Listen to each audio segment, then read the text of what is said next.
लोगों ने अपने गहने गिरवी रख के पैसे दिए थे। लोग जो हॉस्पिटल में एडमिट थे उसके बाद भी लोगों ने लोन उठाए हैं, पर्सनल लोन उठा के। मैं वो कल होगा, हमारे मरने के बाद होगा तो उसका कोई फायदा नहीं होगा। हर चीज़ का कोई समय होता है। अभी हम 4 साल से सड़कों पे घूम रहे हैं, पूरा पैसा देने के बाद, उसके बाद भी सड़कों पे घूमना पड़ रहा है। एक बड़ा प्रोटेस्ट यहाँ पर चल रहा है तो उसको लेकर चर्चा करेंगे। सबसे पहले मैं दिखाना चाहूंगी जो बोर्ड है उस पर लिखा है कि महिला होम सेक्टर 68 गुड़गांव की बात हो रही है। तो आखिरकार इसके पीछे की वजह क्या है प्रदर्शन की, वो जानने की पूरी कोशिश करेंगे। क्या नाम है? मेरा नाम तरह अग्रवाल है। माहिरा प्रोजेक्ट है जो एफोर्डेबल पॉलिसी का है, हरियाणा गवर्नमेंट का 2013 की पॉलिसी। ये माहिरा प्रोजेक्ट है, कांग्रेस की सरकार में ये प्रोटेस्ट जो ये लॉन्च हुआ था, उसका जो सिकंदर सिंह चोकर है वो इसके फादर जो है वो विधायक रह चुके हैं कांग्रेस से। अब मैम क्या है, इसमें जो डबल इंजन की सरकार होने के बाद हरियाणा में ये हमने 2021 में इनको पेमेंट पूरा कर दिया था। पेमेंट पूरा करने के बाद हमें ये आश्वासन दिया गया था बिल्डर की तरफ से कि हम लोगों को घर दे दिए जाएंगे। 2022 में घर मिलना था हम लोगों को, 2018 में इसका ड्रॉ निकला था और ड्रॉ के जरिए हम लोगों को घर मिले थे। ये पूरे 1497 फ्लैट हैं और ये एफोर्डेबल पॉलिसी में आते हैं, बहुत छोटे मिडिल क्लास लोगों के लिए छोटे से 2 BHK फ्लैट है। तो आज हम धक्के खा रहे हैं, प्रोटेस्ट कर रहे हैं, बट हमें अभी तक घर नहीं मिला। डिपार्टमेंट ने हमें ये बोला है कि बिल्डर के जो डॉक्यूमेंट हैं वो फर्जी हैं, फर्जी की वजह से इनको लाइसेंस कैंसिल कर दिया है, इसलिए अब बिल्डर काम नहीं कर सकता। अब मैम ये बताइए कि बिल्डर का जब पैसे हम लोगों से पूरे देने के बाद इन लोगों ने डॉक्यूमेंट जब चेक किए हैं कि डॉक्यूमेंट फर्जी हैं और हम लोगों को पहले सब पैसे लेने के बाद, तो हम लोगों ने एफोर्डेबल पॉलिसी देखी थी, हमने डॉक्यूमेंट तो देखे नहीं थे कि हरियाणा की पॉलिसी है, जैसे DDA फ्लैट होते हैं दिल्ली में, ऐसी वो एफोर्डेबल पॉलिसी है। तो मैम उसके बाद हमने इन लोगों में लॉ इशू कर दिया अपना फॉर्म भर के, और हम लोगों को फिर ड्रॉ के जरिए फ्लैट निकले हैं। फ्लैट निकलने के बाद हम लोग आज यही इनसे मांग कर रहे हैं। सैनी जी से भी हम मिल के आए थे, सैनी जी बोल रहे थे कि हम देखते हैं इसमें मदद करेंगे। आज 7 महीने हो गए, सैनी जी ने अभी तक हमें कोई रेस्पॉन्स नहीं दिया। हमने मेमोरेंडम सबमिट किया था, हमें अभी तक उनको घर देने का उनको कोई भी हमें वो नहीं मिला कि हम की घर देने की उम्मीद हो, क्योंकि हम लोग बड़े परेशान हो रहे हैं। EMI भी दे रहे हैं, रेंट भी दे रहे हैं, और कोरोना काल में इन लोगों ने एक ड्यू अमाउंट भी निकाल दिया था। लोगों ने, जो महिलाएं हैं, इन लोगों ने अपने गहने गिरवी रख के पैसे दिए थे। लोग जो हॉस्पिटल में एडमिट थे उसके बाद भी लोगों ने लोन उठाए हैं, पर्सनल लोन उठा के दिए हैं। आज वो EMI भी दे रहे हैं, और EMI देने के साथ साथ मैम वो रेंट भी दे रहे हैं। गुड़गांव में रेंट है बहुत महंगे। तो आप लोगों को कोई लिखित जानकारी नहीं दी गई थी या बताया नहीं गया था कि ऐसे ऐसे प्रोसेस रहेगा? ये माहिरा जो प्रोजेक्ट है ये फर्स्ट प्रोजेक्ट है, और जो फर्स्ट प्रोजेक्ट है ये एफोर्डेबल हाउसिंग का प्रोजेक्ट है, इसलिए हम लोगों ने भी इतना थोड़ा विश्वास कर लिया। हम बिल्डर में विश्वास नहीं करते, हम डिपार्टमेंट में विश्वास करते थे कि डिपार्टमेंट हरियाणा का फ्लैट है, जैसे DDA निकलते हैं हरियाणा है, तो हरियाणा गवर्नमेंट ने डॉक्यूमेंट चेक करके ये इशू करे होंगे।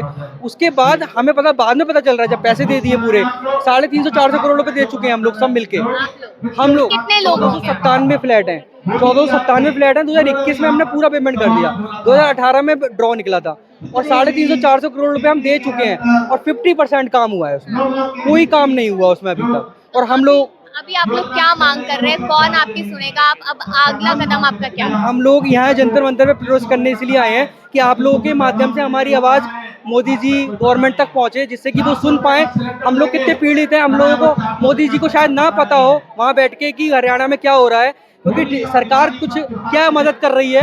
वोट हमने उनको वोट दिया, हम हरियाणा की रहने वाली हैं, दिल्ली के लोग भी बहुत हैं इसमें, तो हम लोगों ने वोट देके उनको चुना है।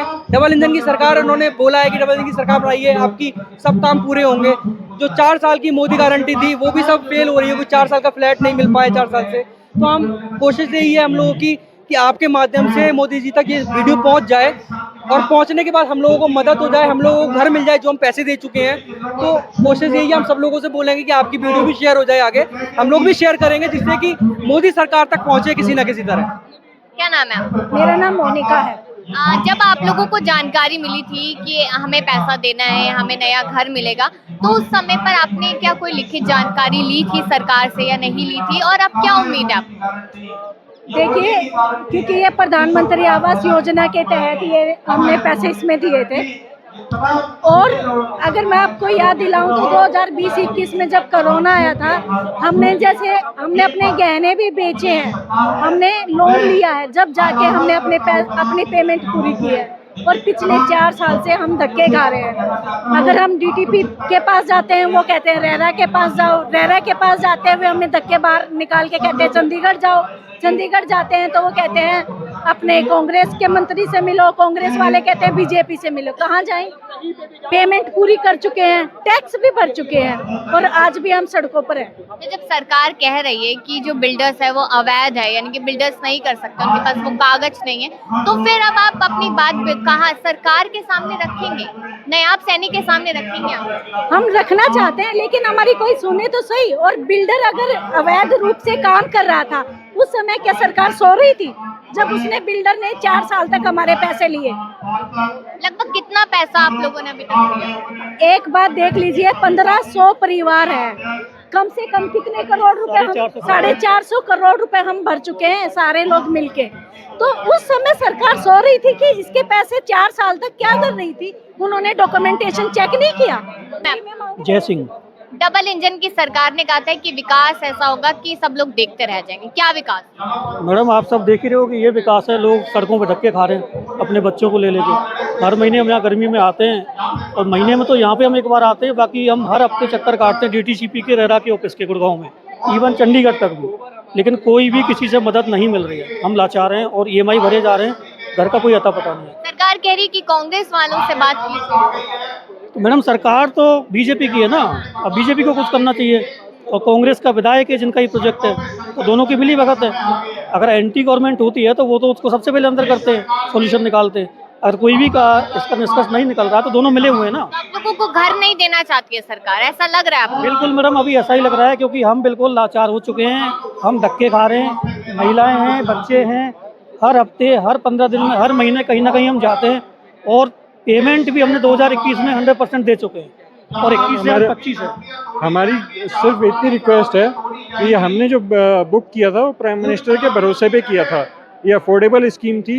अगर बिल्डर फ्रॉड भी निकल रहा है, बिल्डर ने कोई गलती भी की है, उसे आप उसे पकड़ो, उस पर एक्शन लो, लेकिन ये आप किसी और बिल्डर को भी देके पूरा करवा सकते हो, ये क्यों नहीं करवाया जा रहा है? हम रेंट मोदी जी जो बात कहते हैं, उनके नेता कहते हैं कि मोदी जी की बात एकदम पत्थर की लकीर है, जो कहा है वो होगा, आज नहीं तो कल होगा। मैं वो कल होगा, हमारे मरने के बाद होगा तो उसका कोई फायदा नहीं होगा। हर चीज़ का कोई समय होता है। अभी हम 4 साल से सड़कों पे घूम रहे हैं, पूरा पैसा देने के बाद, उसके बाद भी सड़कों पे घूमना पड़ रहा है। बहुत शुक्रिया।